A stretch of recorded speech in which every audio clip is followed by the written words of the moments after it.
আজকের রেসিপি টক দইয়ের খাস্তা কচুরি।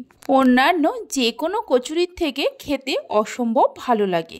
আশা করি রেসিপিটি আপনাদের খুবই ভালো লাগবে। নমস্কার বন্ধুরা, রূপাস কিচেনে সবাইকে স্বাগতম। তাহলে চলুন রেসিপিটি দেখে নেওয়া যাক। শুরু থেকে শেষ পর্যন্ত দেখার জন্য আপনাদের কাছে অনুরোধ রইল।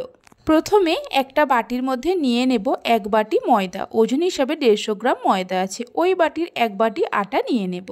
এখানে আমি আটা আর ময়দা দুরকম মিশিয়ে করছি, আপনারা চাইলে শুধু ময়দা দিয়েও বানাতে পারেন। স্বাদ মতো নুন দিয়ে দেব, অল্প করে কালো জিরে দিয়ে দেব, 3 চামচ ঘি দিয়ে দেব। ঘিয়ের পরিবর্তে আপনারা সাদা তেলের ব্যবহারও করতে পারেন। আটা আর ময়দার সঙ্গে ঘিটাকে ভালো করে মিশিয়ে নেব। ময়ানটা ভালো করে দিয়ে নেওয়ার পর অল্প অল্প করে জল দিয়ে একটা ডো তৈরি করে নেব। রুটি লুচি করার জন্য যেমন ডো তৈরি করা হয় তার থেকে একটু শক্ত করে ডোটা তৈরি করতে হবে।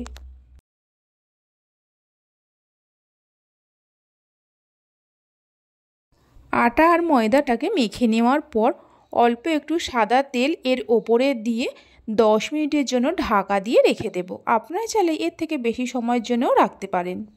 ততক্ষণে দইয়ের পুরটা তৈরি করে নেব। একটা বাটির মধ্যে নিয়ে নেব জল ঝরানো টক দই 4 চামচ।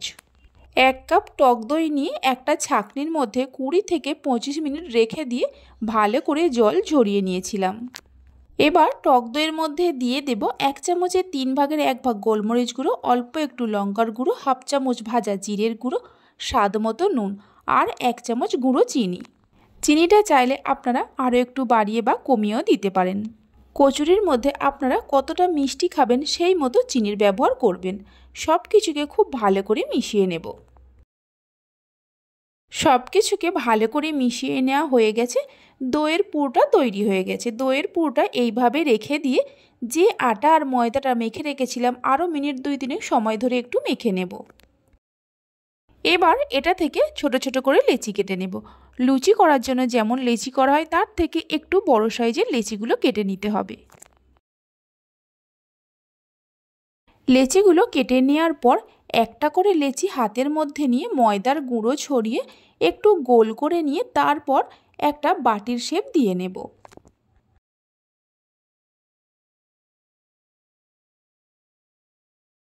দেখুন ঠিক এইরকম করে একটা বাটির শেপ দিয়ে নেব।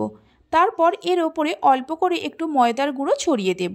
ময়দার গুঁড়ো ছড়িয়ে দেওয়ার পর 1 চামচ করে দইয়ের পুর দিয়ে আবারও একটু ময়দার গুঁড়ো ছড়িয়ে দিয়ে এইভাবে মুখটাকে ভালো করে আটকে দেব। তবে অতিরিক্ত দইয়ের পুর দেবেন না, তাহলে ভাজার সময় বেরিয়ে আসতে পারে। এই আটকানোর কাজটা একটু ভালো করে করতে হবে। দেখুন ঠিক এরকমভাবে মুখটাকে আটকে দেওয়ার পর এভাবে একটু হালকা করে চেপে চেপে দেব, তাহলে পুরোটা চারিদিকে ভালো করে ছড়িয়ে যাবে। এইভাবে প্রত্যেকটা কচুরিকে তৈরি করে নেব। এইভাবে দইয়ের কচুরি বানালে ছোট থেকে বড় সকলে খুবই পছন্দ করবে। আর বাড়িতে বানালে খেয়ে আপনাদের কেমন লাগলো অবশ্যই আমাকে কমেন্ট করে জানাবেন। কচুরিগুলোকে তৈরি করে নেওয়ার পর কড়াতে বেশ কিছুটা সাদা তেল নিয়ে গরম করতে বসিয়ে দিয়েছিলাম। তেল হালকা গরম হলে অল্প অল্প করে কচুরি তেলের মধ্যে দিয়ে দেব। তেলের মধ্যে কচুরিগুলো দেওয়ার পর গ্যাসের ফ্লেমটা লো টু মিডিয়ামে রেখে এইভাবে মিনিট 2-3 সময় ধরে রেখে দেব। 3 মিনিট পর এগুলোকে উল্টে দেব। উল্টে পাল্টে লাল লাল করে কচুরিগুলোকে ভেজে নিতে হবে।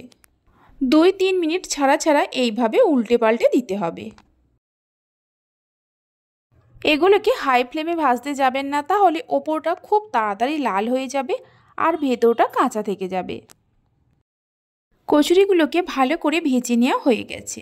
তেল ঝরিয়ে নিয়ে তুলে রেখে দেব। বাকি যে কচুরিগুলো আছে এইভাবে ভেজে নেব। আমার রেসিপি যদি আপনাদের ভালো লেগে থাকে অবশ্যই একটা লাইক করবেন, বন্ধুদের সঙ্গে শেয়ার করবেন। ভালো লাগলে চ্যানেলটি সাবস্ক্রাইব করে পাশে থাকা বেল আইকনটি প্রেস করবেন নতুন রেসিপির আপডেট সবার আগে পাওয়ার জন্য। কচুরিগুলোকে ভেজে নেওয়ার পর একটা কচুরিকে আমি ভেঙে নিয়ে দেখিয়ে দিচ্ছি। দেখুন ভেতরটা কেমন হয়েছে। তাহলে চলুন ভিডিওটা আমি এখানেই শেষ করছি। আপনারা সবাই ভালো থাকবেন, সুস্থ থাকবেন। ধন্যবাদ।